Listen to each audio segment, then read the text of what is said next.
ওই মিয়া ওই, এটা তুমি কেমন সাইকেল তৈরি করছো? মানুষ তো পা দিয়ে পেডেল মারে আর তুমি এইগুলা কি করছো? আরে চুপ করো, মানুষ পা দিয়ে পেডেল মারতে মারতে হাঁপিয়ে যায়, তাই তো তাদের জন্য এই ব্যবস্থা করছি যাতে করে তারা কখনো হাঁপিয়ে না যায়।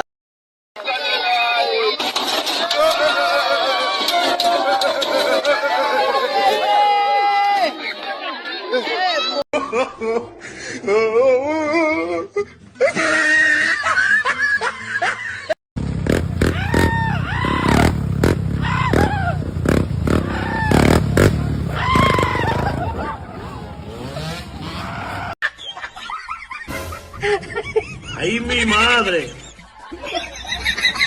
No tienen el presentimiento de que algo muy malo va a pasar. ¡Cuidado, cuidado! Dios mío, señor, sálvame.